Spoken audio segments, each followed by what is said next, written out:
ಜನರಿಗೆ ನಾಯಿ ಮಾಂಸ ತಿನ್ನಿಸ್ತಾ ಇದ್ದಂತ ಅನ್ಯ ಕೋಮುವಿನ ವ್ಯಕ್ತಿಯನ್ನ ಅರೆಸ್ಟ್ ಮಾಡಲಾಗಿದೆ. ಮಂಡ್ಯ ಜಿಲ್ಲೆ ಪಾಂಡವಪುರ ತಾಲೂಕಿನ ಚಿನಕುರುಳಿ ಗ್ರಾಮದಲ್ಲಿ ನಡೆದಿರುವಂತಹ ಘಟನೆ ಇದು. ಮದೀನಾ ಹೆಸರಿನ ಹೋಟೆಲ್.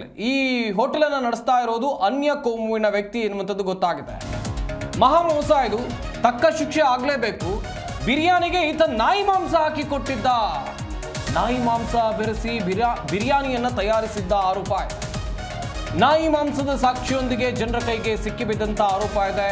ಚಿನಕುರುಳಿಯ ಮದೀನಾ ಹೋಟೆಲ್ನ ಮಾಲೀಕ ಆಜಾದ್, ಈತನ ಹೆಸರು ಆಜಾದ್ ಮದೀನಾ ಎನ್ನುವಂಥ ಹೋಟೆಲ್ ಅನ್ನು ನಡೆಸ್ತಾ ಇದ್ದ. ಇಲ್ಲಿ ಈತ ಬಿರಿಯಾನಿಗೆ ನಾಯಿ ಮಾಂಸ ಹಾಕಿ ಕೊಟ್ಟಿದ್ದಾನೆ ಎನ್ನುವಂಥದ್ದು ಗೊತ್ತಾಗಿದೆ. ಜನರೇನು ದಟ್ರ, ಹಾಗಾದ್ರೆ ತಿನ್ನೋರಿಗೆ ಗೊತ್ತಾಗಲ್ವಾ ಇದು ನಾಯಿ ಮಾಂಸನ ಅಥವಾ ಕುರಿ ಮಾಂಸನ ಅಂತೇಳಿ?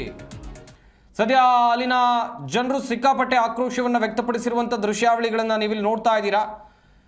ಮಂಡ್ಯ ಜಿಲ್ಲೆಯ ಪಾಂಡವಪುರ ತಾಲೂಕಿನ ಚಿನಕುರುಳಿ ಗ್ರಾಮದಲ್ಲಿ ನಡೆದಿರುವಂಥ ಘಟನೆ. ಹೋಟೆಲ್ ಹೆಸರು ಸರಿಯಾಗಿ ನೆನ್ಪಿಟ್ಕೊಳ್ಳಿ, ಮದೀನಾ ಅಂತೇಳಿ. ಈ ಹೋಟೆಲನ್ನು ನಡೆಸ್ತಾ ಇದ್ದಿದ್ದು ಆಜಾದ್ ಎನ್ನುವಂಥ ವ್ಯಕ್ತಿ. ಈತನನ್ನು ಈಗ ಅರೆಸ್ಟ್ ಮಾಡಲಾಗಿದೆ. ಈತ ನಾಯಿ ಮಾಂಸವನ್ನು ಬೆರೆಸಿ ಬಿರಿಯಾನಿಯನ್ನು ಮಾಡಿದ್ದ ಎನ್ನುವಂಥದ್ದು ಅಲ್ಲಿನ ಜನರಿಗೆ ಗೊತ್ತಾಗಿತ್ತು. ಸದ್ಯ ಜನರ ಕೈಗೆ ಸಿಕ್ಕಿಬಿದ್ದಿದ್ದಾನೆ. ಹಾಗೆಯೇ ಚಿನಕುರುಳಿಯ ಮದೀನಾ ಹೋಟೆಲ್ ಮಾಲೀಕ ಆಜಾದ್, ಈತನನ್ನು ಈಗ ಅರೆಸ್ಟ್ ಮಾಡಲಾಗಿದೆ ಎನ್ನುವಂಥದ್ದು ಗೊತ್ತಾಗಿದೆ. ನಾಯಿ ಮಾಂಸದ ಬಿರಿಯಾನಿ ತಿನ್ನಿಸಿದ್ದಕ್ಕೆ ರೊಚ್ಚಿಗೆದ್ರು ಜನ. ಸದ್ಯ ಸ್ಥಳದಲ್ಲಿ ಬಿಗುವಿನ ವಾತಾವರಣ ಕೂಡ ನಿರ್ಮಾಣ ಆಯಿತು. ಪೊಲೀಸರು ಸ್ಥಳಕ್ಕೆ ಬಂದರು. ಸದ್ಯ ಆತನನ್ನು ವಶಕ್ಕೆ ಪಡ್ಕೊಳ್ಳಲಾಗಿದೆ. ಪಾಂಡವಪುರ ಟೌನ್ ಪೊಲೀಸ್ ಠಾಣಾ ವ್ಯಾಪ್ತಿಯಲ್ಲಿ ನಡೆದಿರುವಂಥ ಪ್ರಕರಣ.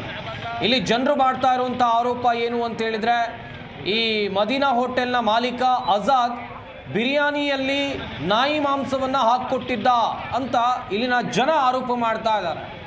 ಅಂತ ಹೇಳಿದ್ರೆ ಅಲ್ಲಿ ಬಿರಿಯಾನಿ ತಿಂದವರೇ ಆರೋಪವನ್ನು ಮಾಡ್ತಾ ಇರೋ. ನಾಯಿ ಮಾಂಸದ ಬಿರಿಯಾನಿ ತಿನ್ನಿಸಿದ್ದಕ್ಕೆ ರೊಚ್ಚಿಗೆದ್ದಿದ್ದಾರೆ ಜನ. ಎಂತೆಂಥ ಜನರಿರ್ತಾರೆ.